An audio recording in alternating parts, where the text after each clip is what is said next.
नमस्कार दोस्तों, मैं विकास शाक्या एक बार फिर से आप सबका स्वागत करता हूं अपने चैनल पर।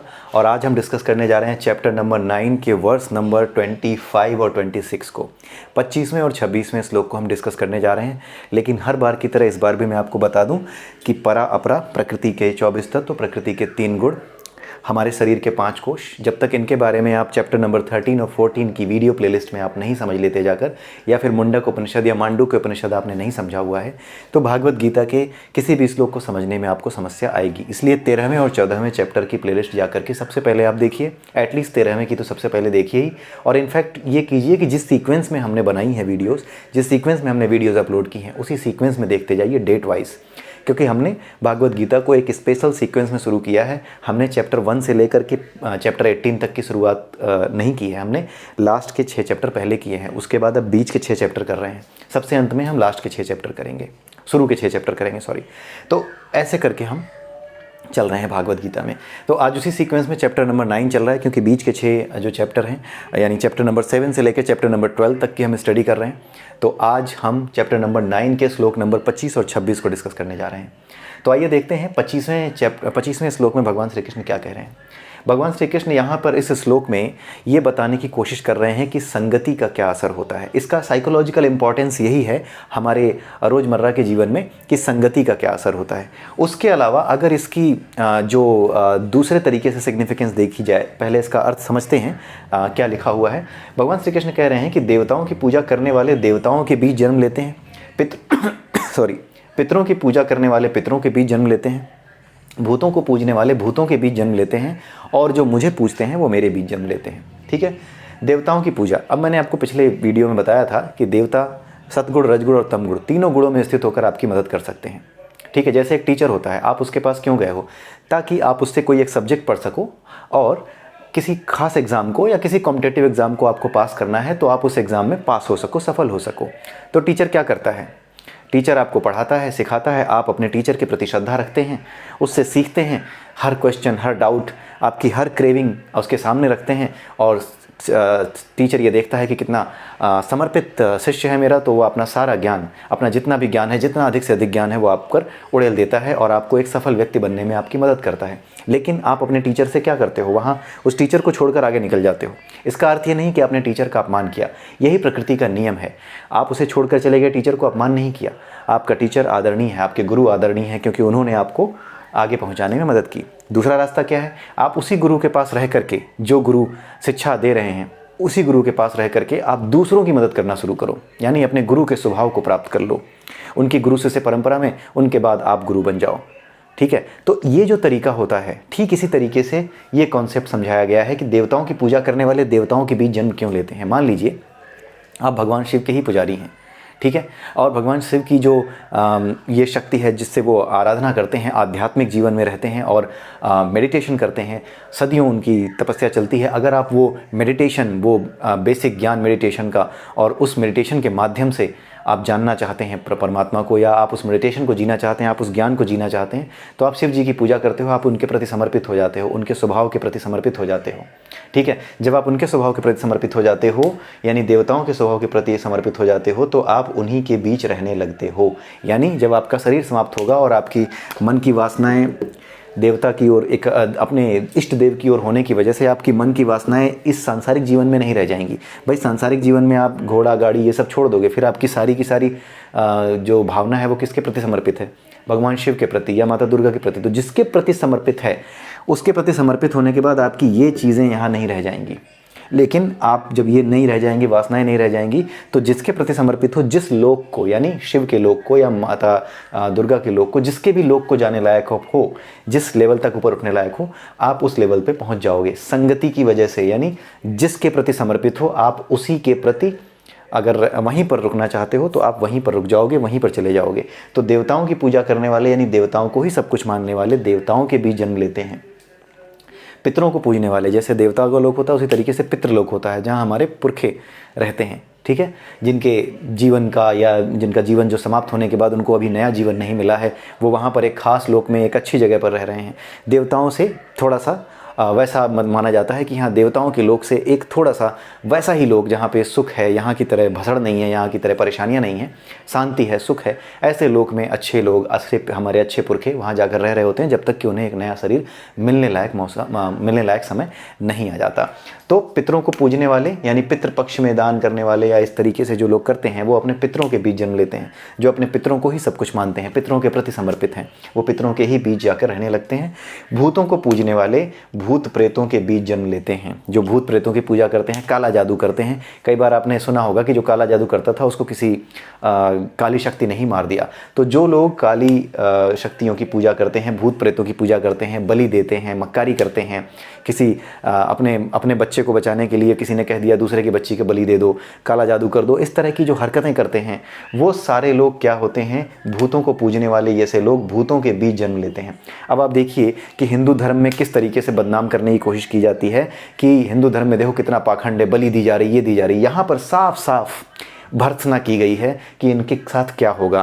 तो जो लोग नहीं जानते हैं, बिना जाने जब वो बकवास करते हैं तो क्रोध आना स्वाभाविक है, लेकिन चिंता करने की ज़रूरत नहीं है, क्योंकि भागवत गीता पूरी तरह से समाप्त की जाएगी और इसे फिर से हम एक तरफ से दोहराएंगे, पहले चैप्टर से लेकर आखिरी तक। तो यहाँ पर आप देखिए कि 25वें श्लोक में सीधे कहा गया है कि जो भूतों को पूजने वाले हैं, जो दुष्ट प्रकृति के लोग हैं, पूजा जिनकी गलत तरीके की है, वो ऐसे ही भूतों प्रेतों के बीच यानी ऐसे ही दुष्टों के बीच जन्म लेते हैं, ऐसे ही लोगों के बीच रहते हैं। ठीक है। और ये मरने के बाद की कहानी है कि मरने के बाद देवताओं को पूजा करने वाले देवताओं की तरफ जाते हैं, पितरों को पूजने वाले पितरों की तरफ और भूतों को पूजने वाले भूतों की तरफ। ठीक है। लेकिन ये एक साइकोलॉजिकल स्टेटमेंट भी है। कैसे है?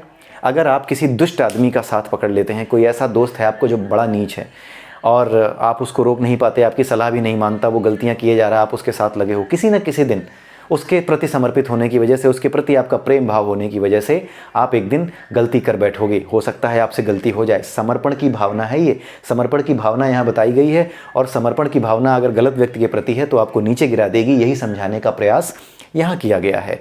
जैसे दुर्योधन था, दुर्योधन का दोस्त था कर्ण। कर्ण एक अच्छा आदमी था, ऐसा नहीं था कि वो बुरा व्यक्ति था। वो बहुत ही तीव्र था, बहुत ही अच्छा था और बहुत ही गुणवान था। और यहाँ तक कि पांचों पांडवों में से भी अगर धर्म के मामले में देखा जाए तो सर्वश्रेष्ठ ज्ञाता धर्म का वही था। लेकिन हुआ क्या? वो समर्पित किसके प्रति था? दुर्योधन के प्रति था। दुर्योधन के प्रति समर्पित होने की वजह से ही एक दिन उसने क्या किया, जब द्यूत सभा में द्रौपदी की साड़ी खींची जा रही थी तो उसने ये कह दिया। इतनी घृणा उसके अंदर आ गई थी क्योंकि अपने मित्र दुर्योधन के प्रति समर्पित था। तो जिसके प्रति समर्पित आप हो जाते हो, उसकी जैसी बातें, उसके जैसा व्यवहार आप करने लगते हो। तो दुर्योधन के प्रति समर्पित होने की वजह से उसी की तरह गंदी सी बात करने वाला या एक गलत शब्द उसने बोल दिया। उसने कह दिया कि जो स्त्री 5-5 पुरुषों के साथ रहती है वो तो वैश्या होती है। ऐसी स्त्री का मान क्या और अपमान क्या, इसे तो यहाँ पे नंगा भी लाया जाता तो भी कुछ बुरा ना होता। कितनी गलत बात वो बोल गया, बजाय ये जानते हुए भी कि धर्म क्या है। ठीक है, उसे ऐसा नहीं करना था, फिर भी वो ऐसा कर गया। क्यों? क्योंकि उसके अंदर कमी नहीं थी, वो समर्पित था एक दुष्ट के प्रति।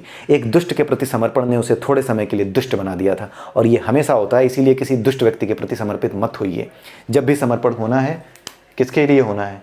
मुझे पूजने वाले मेरे साथ रहते हैं। अब लास्ट में भगवान श्री कृष्ण कह रहे हैं कि जो मेरा ध्यान करते हैं, जो यहाँ आना चाहते हैं, यानी परा की चिंता करते हैं, अपनी आत्मा की चिंता करते हैं, वो मुझ तक आते हैं। यानी जिसके प्रति समर्पित हो जाओगे उसी के जैसे हो जाओगे। तो समर्पण किसके प्रति होना चाहिए? समर्पण श्रेष्ठ के प्रति होना चाहिए। देवताओं के प्रति या पितरों के प्रति, इनके प्रति जो समर्पण है, इसका वास्तविक उद्देश्य क्या होना चाहिए? परा तक पहुंचना। भूतों प्रेतों को तो पूजने वाले वो तो बिल्कुल ही गए गुजरे होते हैं। यहाँ पर तो उसकी सीधे भर्त्सना की गई है कि भूतों को पूजने वाले उन्हीं के जैसे हो जाते हैं, तमोगुणी लोग होते हैं। इनकी बुराई की गई है इसमें, भागवत गीता में उनकी आलोचना की गई है, उनके बुरे अंजाम के बारे में उनको सूचना दी गई है। लेकिन कुछ लोग ऐसे हैं हिंदू धर्म को बदनाम करने के लिए ऐसी आधी अधूरी बातों को सामने रखते हैं। देखो यहाँ लिखा है भूतों को पूजना चाहिए, करना चाहिए। उन्हें कुछ नहीं पता है, और अगर पता भी है तो मक्कारी कर रहे हैं। पता तो हो ही नहीं सकता क्योंकि ये इतना टफ है। अपने सब्जेक्ट तो उनको समझ में आते नहीं है, जो कॉलेज और स्कूल में पढ़ते थे। उन्हें ये क्या समझ में आएगा भागवत गीता? जो इतना मूर्ख है, जो द्वेष रखता है, वो ज्ञान कैसे प्राप्त कर सकता है? जिसके भीतर द्वेष है उसे ज्ञान नहीं हो सकता। सीधी सी बात है। आइए आगे चलते हैं। तो भगवान श्री कृष्ण इसमें ये कह रहे हैं कि जो मुझे पूजते हैं वो मेरे साथ रहते हैं। तो ये एक साइकोलॉजिकल स्टेटमेंट है जो ये भी बताता है कि आपको अपनी संगति हमेशा अच्छी रखनी चाहिए। अब देखते हैं 26वां श्लोक क्या कहता है। 26वां श्लोक कहता है कि जो व्यक्ति प्रेम तथा भक्ति के साथ मुझे पत्र, पुष्प, फल या जल प्रदान करता है, मैं उसे स्वीकार करता हूँ। ये सबसे महान श्लोक है भागवत गीता का। बहुत से महान श्लोकों में से एक महान श्लोक ये भी है। पत्रम पुष्पम फलम तोयम यो में भक्त्या प्रक्षति। यानी पत्ती, फूल, फल, जल, कुछ भी जो व्यक्ति मुझे श्रद्धा भाव के साथ समर्पित करता है मैं उसे स्वीकार करता हूँ। यानी मुझे बड़े बड़े चढ़ावे या बड़ी बड़ी चीज़ें नहीं चाहिए। मैं सरकारी बाबू नहीं हूँ कि जितना रखोगे उतनी कृपा होगी। तो यहाँ पे भगवान श्री कृष्ण सीधे बता रहे हैं कि मुझसे डरने की ज़रूरत नहीं है, ना मैं किसी का काम रोकता हूँ कि मुझे कम चढ़ावा चढ़ा तो तुम्हारा काम रुक जाएगा। मैं सिर्फ़ और सिर्फ क्या देखता हूँ?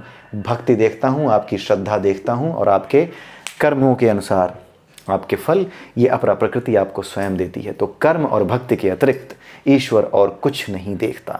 उसकी बनाई हुई सृष्टि में और किसी चीज़ का महत्व नहीं है, बस ये समझ लीजिए। इसीलिए उन्होंने कहा कि मुझे कुछ नहीं चाहिए, भक्ति से जो कुछ दोगे वो मैं स्वीकार कर लूँगा। मुझे कुछ मतलब ही नहीं है कि उनको क्या चाहिए, उन्हें क्या दोगे। भगवान के पास सब कुछ है, उसे आप क्या दोगे। लेकिन भक्ति होती है, श्रद्धा होती है। इस श्रद्धा की वजह से तरह तरह की चीज़ें लोग अर्पित करते हैं। भगवान शिव पे दूध अर्पित करते हैं शिवलिंग पर, और माता दुर्गा पर तरह तरह की दूसरी चीज़ें अर्पित की जाती हैं। केला, सेब और क्या नाम है आपकी नारियल, गोला, ये सारी चीज़ें रखी जाती हैं। उसी तरीके से भगवान राम और भगवान कृष्ण पे अलग तरह की चीज़ें चढ़ती हैं। लेकिन भगवान ये कह रहे हैं कि मुझे श्रद्धा के अतिरिक्त और कुछ नहीं चाहिए। आप मंदिर में आइए, श्रद्धा के साथ आइए। अगर आप मंदिर में श्रद्धा के साथ नहीं आए तो चाहे आप कितना भी बड़ा चढ़ावा चढ़ा लीजिए, कोई अर्थ नहीं है। बहुत से लोगों को आपने देखा होगा, शिव मंदिर में शिवरात्रि पे जाते हैं, वहाँ पर जा करके धक्का मुक्की करके पहले मुझे मिल जाए, पहले मुझे मिल जाए। ये जो व्यवहार है आपका, पहले मुझे मिल जाए, आपकी ये श्रद्धा को नहीं दर्शाता, आपके स्वार्थ को दर्शाता है। आपको ये लगता है कि बस भगवान शिव पे चढ़ जाएगा ना तो बस मेरा काम पूरा हो जाएगा। भगवान शिव पे मैंने अगर चढ़ा दिया, जल चढ़ा दिया तो मेरा काम पूरा हो जाएगा। उसके लिए इसको ढकेलो, उसको ढकेलो, मेरी पहले सुन लेंगे। ऐसा नहीं होता। तो ये जो व्यवहार है लोगों का कि दूसरों को धक्का दे करके एकदम बिल्कुल ऐसे कर देते हैं जैसे ऐसे लगता है कि पता नहीं क्या हो जाएगा। थोड़ी देर रुक करके एक दूसरे से सटे रह करके, मतलब दूर रह करके कुछ नहीं कर पाते। ये एकदम सट जाते हैं, ऐसा लगता है बस कोई अगर सामने खड़ा होगा ना तो उसको भी ना ऐसे ऐसे करके कोहनी मार के ना धीरे धीरे स्मार्टली हटा रहे होंगे। इतने बदमाश होते हैं लोग, इतनी ज़्यादा जो है चालाकी करने की कोशिश करते हैं। इन चालाकियों का कोई अर्थ नहीं है। आप इस 26वें श्लोक को याद रखिए। उन्हें आपकी श्रद्धा के अतिरिक्त और कुछ नहीं चाहिए। दूसरों के प्रति द्वेष का भाव रखते हुए इसको ना मिले मुझे मिल जाए, इस द्वेष के साथ आप कितने भी चढ़ावे चढ़ा लीजिए, ये श्लोक आपको साफ समझ जाना चाहिए कि आपको कुछ नहीं मिलने वाला, कोई कृपा नहीं प्राप्त होने वाली। आप बेकार में व्यर्थ कर रहे हैं। आप घर पर बैठ करके या किसी गरीब को इससे बेहतर है कि कुछ दे दें तो ज़्यादा बेहतर होगा, वो ज़्यादा बड़ी भक्ति होगी। सेवा भी एक प्रकार की भक्ति का रूप है, वो कर लीजिए। लेकिन मंदिर जब भी जाइए स्वच्छ मन के साथ, आपके साथ जो भी खड़ा है वो भी एक मनुष्य है। आप ये भी समझिए कि उसके भीतर भी वही परमात्मा है। उसके साथ धक्का मुक्की करके, उसको धक्का दे करके पहले मैं अपने लोटे से जल चढ़ा दूं, ये सब हरकतें मत कीजिए। ये बिल्कुल पूरी तरह से वर्जित है, ये नहीं करना चाहिए, ये ठीक नहीं है। और इसी के साथ आज का दोनों श्लोक खत्म होते हैं इस वीडियो में। अगले वीडियो में नए श्लोक के साथ फिर मिलेंगे। तब तक के लिए नमस्कार।